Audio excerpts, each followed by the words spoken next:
Good afternoon guys. So ito yung bag ko nung high school ako. So nung high school ako, kailangan ng mga bag namin transparent. So hanggang ngayon buhay pa siya. At ang bala kong gawin dito ilagay dito yung mga libro na binabasa ko or yung mga pang scrapbook para madali ko siya makita. So ngayon ang gusto kong gawin ay maghanap ngayon ng mga transparent na pouch or kahit na ano, basta yung kita yung loob para madali kong makita yung mga hinahanap ko. Tapos ito, yung mga book na nandito, yun nga yung mga binili ko. Tatanggalin ko na. Tsaka yung zipper nito sira na. Heartstring to eh.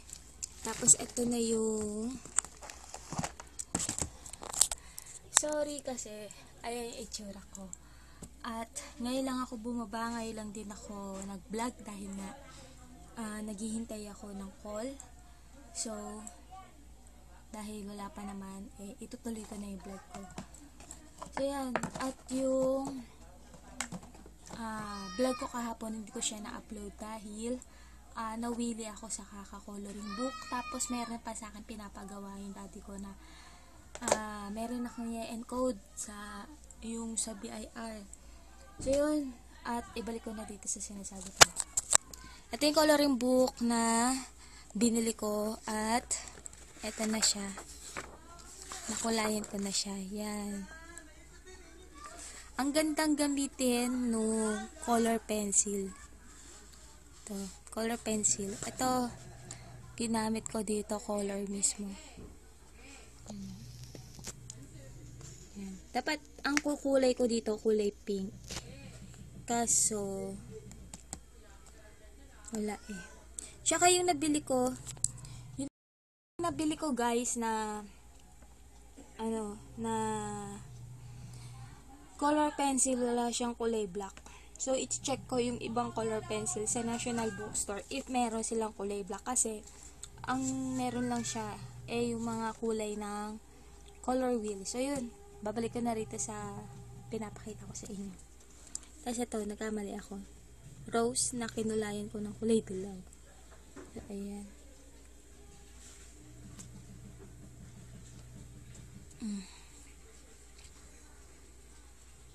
Ang pinangkulay ko dito, kaya siya ganyan kakulay, yung color. Tapos ito, color pencil yan. Kaya mga light color siya.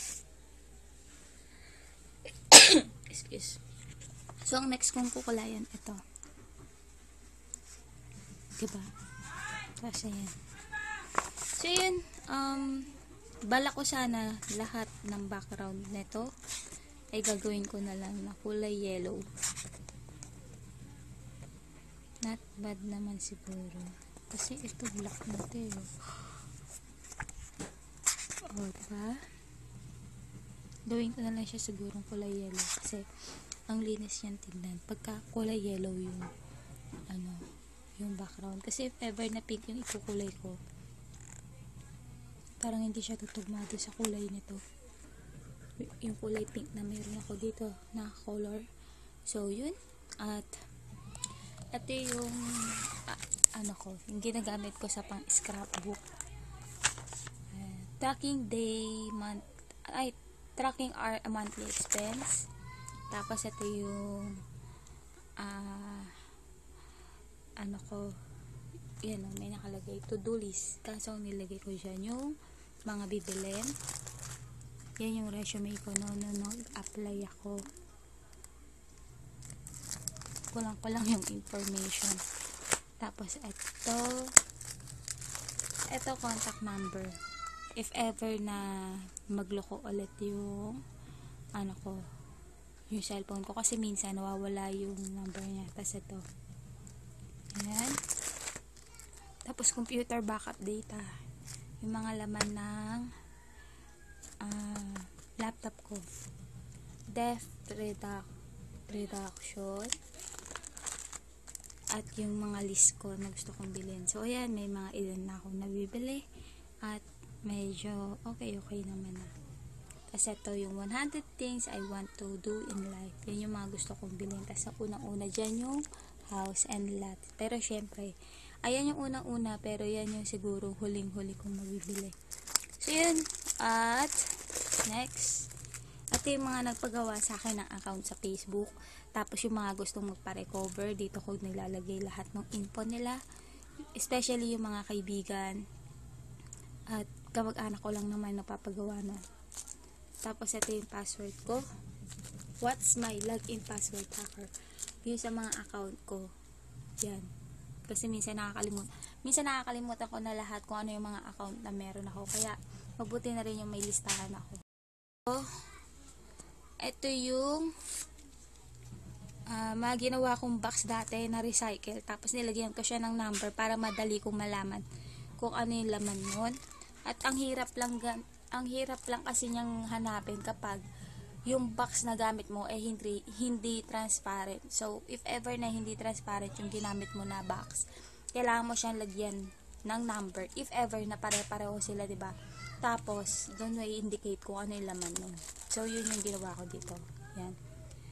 At mahilig din pala ako sa stationery dahil nung high school ako, mahilig kaming gumawa ng letter ng mga kaibigan ko. Kami mismo yung mga nagsusulatan. So, yan. Ito rin yung mga list ng mga inaanak ko. Yung mga naka-highlight, yun yung mga inaanak ko na salbahe. So, ito yung mga hinuhuli ko sa list dahil mga hindi naman yan nagmamano sa akin, tsaka kilala lang ako pag Pasko. So, ito yung iba.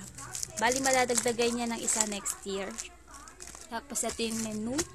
At dahil hindi pa naman ako as in nagluluto, nag-grocery, etc. Hindi ko pa siya ganun nagagamit. Pero si na mama nagamit na to. Tapos, shopping list. Ito dapat yun eh. Pero ang ginagamit ko madalas ay yung to-do list dahil yun yung marami ako. So, ito, borrowed and loan. Coupon saving tracker. Ito. Meron na akong advantage card. So, meron na akong malalagay dyan. Tapos, date open. Expiration date. Yan. Comedy, may movies, etc. Isa lang siya eh. Tapos, desk computer supplies tracker. Yan. So, para madali kong malaman if meron pa. Yung mga stuff. If ever na wala na, madali ko lang siya madedetect. Or makikita kasi meron na akong summary. Nung supplies na meron ako. Tapos, eto. Ang balak ko, kasi, ayan o, sayang. Yung iba gagawin ko na lang, ang